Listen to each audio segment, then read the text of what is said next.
नमस्कार प्यारे भाई और बहनों। 18 अगस्त 2024 को होने वाली RACET परीक्षा की तैयारी के लिए पार्ट 2 का हमारा ये वीडियो है। आज के इस वीडियो में हम बहुत ही महत्वपूर्ण प्रश्न उत्तरों को समझने वाले हैं जो आपकी RACET परीक्षा की तैयारी के लिए बहुत ही खास रहने वाले हैं। अब देखिए, 18 अगस्त की परीक्षा के लिए अभी हमारे पास में पर्याप्त समय है। आप हर रोज़ हमारे YouTube चैनल पर नए नए वीडियोज को देखकर बहुत ही शानदार तरीके से अपनी परीक्षा की तैयारी कर पाएंगे। मुझे उम्मीद है आप हमारे YouTube चैनल से परीक्षा की तैयारी करके बहुत ही अच्छे नंबरों से पास होंगे। वीडियो को पूरा देखने के बाद हमें कमेंट करके ज़रूर बताएं कि वीडियो आपको कैसा लगा और हम आपकी तैयारी के लिए और क्या सहयोग कर सकते हैं। आपके प्रत्येक कमेंट का हमारे द्वारा जवाब दिया जाएगा। तो परीक्षा से संबंधित आपका कोई भी डाउट हो हमें कमेंट करके ज़रूर बताएं। तो चलिए शुरू करते हैं आज का वीडियो। हमारा प्रश्न नंबर 1 है, MS वर्ड 2010 में बैक स्टेज व्यू को देखने के लिए किस विकल्प को चुना जाता है? Home tab, review tab, view tab या फिर फाइल मेन्यू। तो सही उत्तर है इसमें डी, फाइल मेन्यू। आपने देखा होगा माइक्रोसॉफ्ट वर्ड के अंदर जब हम फाइल मेन्यू पे क्लिक करते हैं तो सेव एज, यहाँ आप चित्र में देख सकते हो इस प्रकार की जो विंडो ओपन होती है, इसको हम बोलते हैं बैक स्टेज व्यू। ठीक है। अगला हमारा प्रश्न नंबर 2 है, निम्न में से कौन सा एक आउटपुट उपकरण है? हेडफोन, स्पीकर, प्रोजेक्टर या फिर ऑल ऑफ द अबव। तो इसमें सही उत्तर है D, all of the above. Headphone, speaker और प्रोजेक्टर ये तीनों ही आउटपुट उपकरण के उदाहरण होते हैं। ऐसे उपकरण जिनके माध्यम से हम कंप्यूटर में डेटा या निर्देश इनपुट करते हैं, डेटा देते हैं कंप्यूटर को, वो सारे इनपुट उपकरण होते हैं। और जिनके द्वारा कंप्यूटर हमको वापस आउटपुट देता है, परिणाम देता है, वो सारे आउटपुट उपकरण होते हैं। हेडफोन, स्पीकर, प्रोजेक्टर, इसके जो इमेज हैं या इन उपकरणों को आपने देखा होगा। यहाँ पे मैं आपको इमेज दिखाता हूँ, हेडफोन, स्पीकर और प्रोजेक्टर। ठीक है। अगला हमारा प्रश्न नंबर 3 है, निम्न में से किस उपकरण के द्वारा बार कोड को पढ़ा जाता है? OMR, OCR, BCR या फिर MICR। तो इसमें सही उत्तर है सी, BCR। BCR की फुल फॉर्म होती है बार कोड रीडर। तो जैसे नाम से ही पता चलता है ये बार कोड को पढ़ने का काम करता है। आपको इन सभी उपकरणों की जो फुल फॉर्म है वो याद रख लेनी है, एग्जाम में आ सकती है। देखो, OMR की फुल फॉर्म होती है ऑप्टिकल मार्क रीडर या ऑप्टिकल मार्क रिकॉग्निशन भी बोलते हैं। OCR की फुल फॉर्म होती है optical character recognition, optical character recognition. BCR की full form bar code reader और MICR की full form magnetic ink character reader. ये बैंकों के अंदर जो चेक होते हैं उन चेकों को पढ़ने का काम करता है। चेकों में जो लिखी हुई चुंबकीय शाही से जानकारी होती है उसको पढ़ने का काम करता है। अगला हमारा प्रश्न नंबर 4 है, कंप्यूटर को रीस्टार्ट करना क्या कहलाता है? Rebooting, cold booting, warm booting या फिर शट डाउन बूटिंग। तो ध्यान में रखना है, कंप्यूटर को रीस्टार्ट करना इसको हम बोलते हैं वार्म बूटिंग। जैसे हम रिस्टार्ट बटन पे क्लिक करके या शॉर्टकट कुंजी Alt कंट्रोल डिलीट या फिर अन्य जो कुंजियाँ Alt F4 किसी का भी प्रयोग करके अगर हम कंप्यूटर को रीस्टार्ट कर रहे हैं तो इस प्रक्रिया को हम बोलते हैं वार्म बूटिंग। तो बूटिंग कंप्यूटर में ये 2 प्रकार की है, कोल्ड बूटिंग, वार्म बूटिंग। अगर हमारा कंप्यूटर पहले से ही बंद है, उसको हम पावर बटन दबाकर ऑन कर रहे हैं तो इस प्रक्रिया को कहा जाता है कोल्ड बूटिंग। और हमारा कंप्यूटर चालू है, इसको हम रीस्टार्ट कर रहे हैं, इस प्रक्रिया को हम बोलते हैं वार्म बूटिंग। अगर आप बूटिंग प्रोसेस के बारे में विस्तार से जानना चाहते हैं तो ऊपर आई बटन में ये जो लिंक मिल रहा है इस पर क्लिक करके पूरा वीडियो देख सकते हैं। कोल्ड बूटिंग, वार्म बूटिंग क्या होती है, आप एक बार पहले इस वीडियो को देख लें और वापस क्वेश्चन नंबर 4 पर आकर आई बटन पे क्लिक करके उस वीडियो को जरूर देख लें। अगला हमारा नेक्स्ट प्रश्न नंबर 5 है, MS एक्सेल 2010 में नई वर्कशीट लेने के लिए किस शॉर्टकट का प्रयोग किया जाता है? Control N, control shift N, shift plus F11 या फिर कंट्रोल प्लस F5। तो माइक्रोसॉफ्ट एक्सेल में डिफ़ॉल्ट 3 सीटें होती है। अगर हमको और भी नई सीट चाहिए तो उसके लिए हम शिफ्ट प्लस F11 का प्रयोग करेंगे। ठीक है, शिफ्ट F11, इसके द्वारा हमको एक और नई वर्कशीट मिल जाएगी। अगला प्रश्न नंबर 6 है, डेस्कटॉप पर टास्क बार किस तरफ होती है? ऊपर की तरफ, नीचे की तरफ, दाईं तरफ या फिर बाईं तरफ? तो जब भी हम कंप्यूटर को ऑन करते हैं तो विंडोज़ में टास्क बार हमको कहाँ पे दिखाई देती है? सबसे नीचे। तो जो सबसे नीचे वाली पट्टी होती है उसको हम क्या बोलते हैं? टास्क बार बोलते हैं। टास्क बार के लेफ्ट साइड के अंदर स्टार्ट मेन्यू होता है, राइट साइड के अंदर डेट टाइम या सिस्टम ट्रे होती है जिसमें हमको नेटवर्क या बैकग्राउंड में चल रहे इस प्रकार के सॉफ्टवेयर की जानकारी मिलती है। अगला हमारा प्रश्न नंबर 7 है, माइक्रोसॉफ्ट पावर पॉइंट 2010 में स्लाइड शो के दौरान एक स्लाइड से दूसरी स्लाइड पर जाते समय दिखाई देने वाले प्रभाव को क्या कहा जाता है? Slide show effect, animation effect, motion paths या फिर ट्रांजिशंस? तो ध्यान में रखना है, जब हम स्लाइड शो करते हैं तो स्लाइड पर जो इफेक्ट होता है, जब हम एक स्लाइड से दूसरी स्लाइड पर जाते हैं तो हमको कुछ इफेक्ट दिखाई देते हैं, उन इफेक्ट को हम बोलते हैं ट्रांजिशंस। इसके अलावा स्लाइड पर जो ऑब्जेक्ट होते हैं जैसे टेक्स्ट बॉक्स है, स्मार्ट आर्ट है, चार्ट है, इमेज है, तो उन पे भी हम कुछ इफेक्ट इस प्रकार के लागू कर सकते हैं। तो ऑब्जेक्ट के ऊपर जो इफेक्ट लागू होता है उनको कहा जाता है एनिमेशन। ठीक है, तो एनिमेशन किस पे लागू होते हैं? ऑब्जेक्ट पे लागू होते हैं। और स्लाइड पे जो इफेक्ट लागू होते हैं वो ट्रांजिशंस होते हैं। अगला प्रश्न नंबर 8 है, MS एक्सेल 2010 में इक्वल सम कोष्टक A1:D5 क्या है? फॉर्मूला, फंक्शन, सेल लोकेशन या फिर फिल्टर?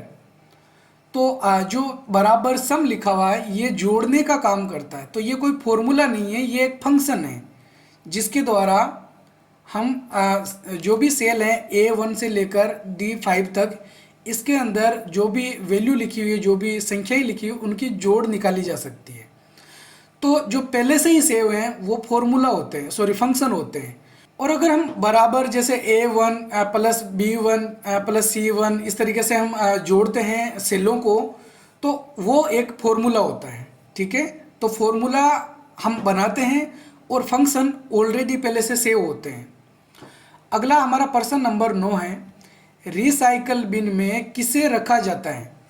कॉपी किए गए फाइल फोल्डर को, कट किए गए फाइल फोल्डर को, हटाए गए फाइल फोल्डर को या फिर उपरोक्त सभी? तो देखो, टास्क बार पर आपने ये इस प्रकार का एक आइकन देखा होगा, इसको हम रिसाइकल बिन बोलते हैं। और इस रिसाइकल बिन में कंप्यूटर से हटाए गए फाइल फोल्डर को अस्थायी रूप से सेव करके रखा जाता है। अगर कोई भी फाइल फोल्डर रिसाइकल बिन में है तो उसको रिस्टोर करके वापस भी लाया जा सकता है। अगर गलती से हमने कुछ फाइल फोल्डर डिलीट कर दिए हैं और वो रिसाइकल बिन में है तो उनको रिस्टोर करके वापस ला सकते हैं रिसाइकल बिन से। लेकिन अगर हमने उसको रिसाइकल बिन से ही मिटा दिया है फिर हम उनको वापस नहीं ला सकते। अगला प्रश्न नंबर 10 है, निम्न में से कौन सा एक क्लाउड स्टोरेज है? Drop box, MS one drive, Google drive या फिर ऑल ऑफ द अबव? तो देखो, यहाँ पर ये जो तीनों ही ऑप्शन दे रखे हैं ये क्लाउड स्टोरेज के उदाहरण होते हैं, इसीलिए सही आंसर होगा इसमें ऑल ऑफ द अबव। अब आपको ये जान लेना है क्लाउड स्टोरेज किसे कहा जाता है। तो ध्यान में रखना है, ऐसे स्टोरेज जो हमको ऑनलाइन मिलते हैं। अगर हम कुछ फाइल फोल्डर्स को ऑनलाइन सेव करके रख सकते हैं तो वो कहाँ रखते हैं? क्लाउड स्टोरेज में रखते हैं। तो क्लाउड स्टोरेज के सबसे प्रचलित ये जो 3 उदाहरण हैं वो आपको याद रख लेना है, drop box, Microsoft one drive और गूगल ड्राइव। अगला हमारा प्रश्न नंबर 11 है, कंप्यूटर के वह भाग जिन्हें हम देख सकते हैं, छू सकते हैं, जिनका भौतिक अस्तित्व होता है, उन्हें क्या कहा जाता है? Application software, system software, hardware या फिर डिवाइस ड्राइवर। तो वैसे तो बहुत सारे हमारे स्टूडेंट्स हैं जिनको ये जो आंसर है वो ऑलरेडी आ रहा होगा। ऐसे कंप्यूटर के भाग जिनका भौतिक अस्तित्व होता है वो सब हार्डवेयर होते हैं। क्या होंगे? हार्डवेयर। और जिनका भौतिक अस्तित्व नहीं होता है, जो केवल इलेक्ट्रॉनिक रूप में हमारे कंप्यूटर में मौजूद होते हैं, वो सॉफ्टवेयर होते हैं। सॉफ्टवेयर के दो प्रकार होते हैं, एप्लीकेशन सॉफ्टवेयर और सिस्टम सॉफ्टवेयर। तो ये भी आपको याद रखना है। अगला प्रश्न नंबर 12 है, निम्न में से कौन सा विकल्प एक वर्ड प्रोसेसिंग प्रोग्राम का उदाहरण है?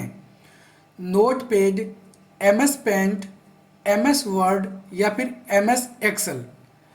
तो वर्ड प्रोसेसिंग प्रोग्राम इसमें से माइक्रोसॉफ्ट वर्ड होता है।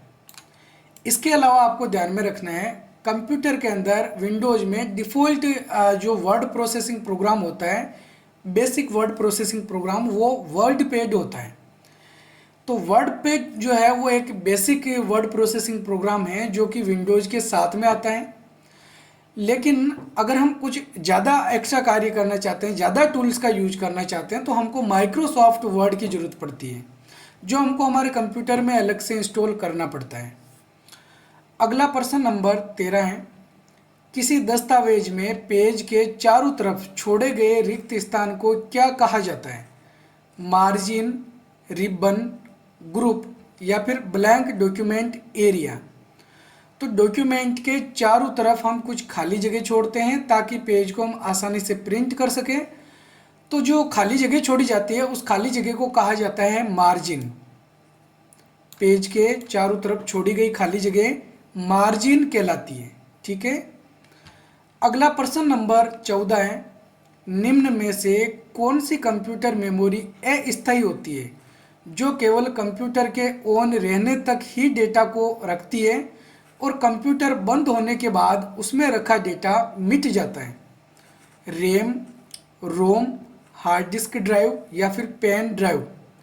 तो कंप्यूटर की वह मेमोरी जिसके अंदर डेटा तब तक ही रहेगा जब तक कंप्यूटर ऑन है, इस मेमोरी को हम बोलते हैं रैम। क्या बोलेंगे? रैम। रैम की फुल फॉर्म क्या होती है? Random access memory. रैम की full form random access memory. और रोम की फुल फॉर्म होती है रीड ओनली मेमोरी। तो रैम की full form random access memory, ROM की full form read only memory. तो रीड ओनली मेमोरी के अंदर जो डेटा है वो स्थायी रूप से सेव रहता है, कंप्यूटर बंद होने के बाद भी सेव रहता है। हार्ड डिस्क ड्राइव के अंदर भी जो हमने डेटा सेव कर रखा है, या पेन ड्राइव में जिसको हमने सेव कर रखा है, वो भी कंप्यूटर बंद होने के बाद डेटा को सेव करके रखते हैं। अगला हमारा प्रश्न नंबर 15 है, एमएस एक्सेल 2010 की नई फाइल को खोलने पर उसका शीर्षक क्या होता है? Seat first, spread seat first, work seat first या फिर वर्कबुक फर्स्ट। तो माइक्रोसॉफ्ट एक्सेल की जब भी हम कोई नई फाइल खोलते हैं उसका जो डिफ़ॉल्ट टाइटल होता है वो होता है वर्कबुक फर्स्ट।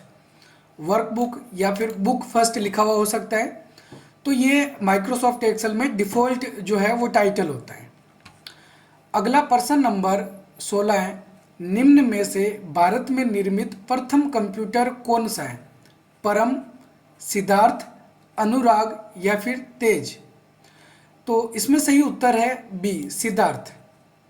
अब बहुत से स्टूडेंट यहाँ पे कंफ्यूजन में रहेंगे, क्योंकि भारत में निर्मित प्रथम कंप्यूटर जो है वो सिद्धार्थ होता है और भारत में निर्मित प्रथम सुपर कंप्यूटर जो है वो परम है। तो ठीक है, डाउट क्लियर हो गया होगा। ज़्यादातर क्वेश्चन अगर पूछा जाता है कि भारत में निर्मित प्रथम सुपर कंप्यूटर कौन सा है, तो कौन सा बोलेंगे? परम। और भारत में निर्मित प्रथम कंप्यूटर कौन सा है? तो है सिद्धार्थ। सुपर कंप्यूटर परम और प्रथम कंप्यूटर सिद्धार्थ। ठीक है। अगला प्रश्न नंबर 17 है, गूगल ड्राइव में कितना स्टोरेज मिलता है? गूगल ड्राइव क्या होता है? क्लाउड स्टोरेज होता है, जो अभी अपन ने पढ़ा था। इसमें हमको स्टोरेज कितना मिलता है? कितने फाइल फोल्डर्स, कितने जीबी एमबी को हम सेव करके रख सकते हैं? 10 जीबी, 15 जीबी, 25 एमबी या फिर 1024 एमबी। तो गूगल ड्राइव के अंदर जो हमको स्टोरेज मिलता है वो मिलता है हमको 15 GB का। 15 GB तक के फाइल फोल्डर को हम यहाँ पर स्टोर करके रख सकते हैं। इसके अलावा आपको ध्यान में रखना है, यहाँ पर जो हम ईमेल भेजते हैं, ईमेल वाला स्टोरेज भी साथ में काउंट होता है। जीमेल के द्वारा जो भेजा जाता है तो वो भी यहाँ 15 GB के अंदर ही काउंट होगा। ठीक है। अगला प्रश्न नंबर 18 है, विंडोज 10 में स्नैप असिस्ट क्या काम में आता है?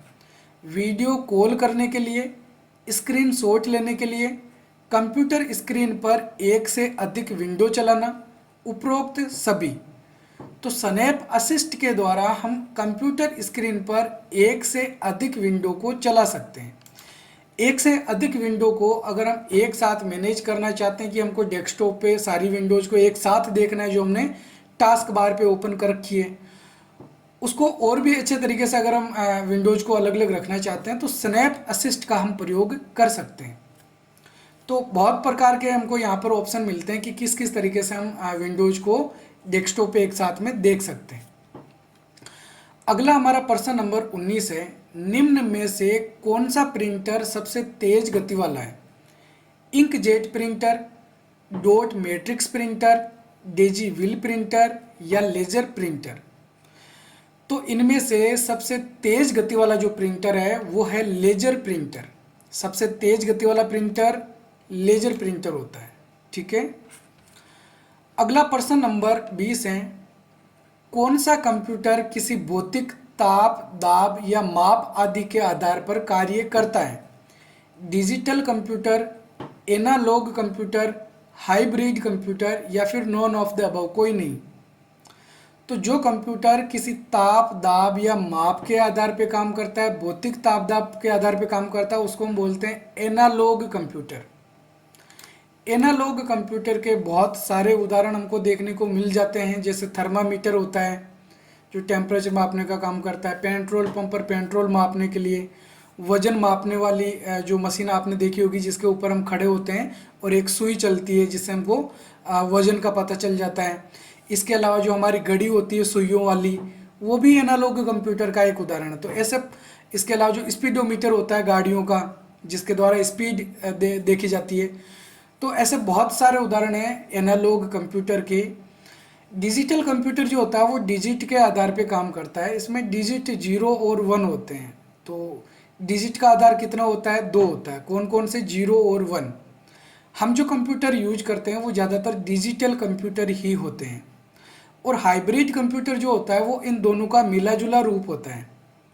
जो कंप्यूटर डिजिटल कंप्यूटर और एनालॉग कंप्यूटर दोनों का काम कर सके उसको हम क्या बोलते हैं? हाइब्रिड कंप्यूटर बोलते हैं। तो ठीक है। तो ये थे आज के हमारे 20 महत्वपूर्ण प्रश्न उत्तर। उम्मीद है आपको हमारे ये वीडियो, हमारे प्रश्न बहुत ही अच्छे पसंद आए होंगे। अगर वीडियो पसंद आए तो वीडियो को लाइक और हमारे चैनल को सब्सक्राइब जरूर करें। और जैसा कि मैंने आपको बताया था कि अगर आपका कोई भी डाउट होता है RSAT परीक्षा से संबंधित तो आप कमेंट जरूर करें। आपके प्रत्येक कमेंट का हम रिप्लाई देंगे। तो कमेंट करके अपने डाउट को क्लियर करें और हर रोज़ इसी प्रकार के नए नए वीडियोज़ हमारे YouTube चैनल पर आप देखते रहें और अपनी जो RSAT की परीक्षा है वो बहुत ही अच्छे तरीके से करें ताकि आप बहुत अच्छे नंबरों से पास हो सकें। तो ठीक है, हम मिलेंगे एक और नए वीडियो में। तब तक के लिए जय हिंद, जय भारत।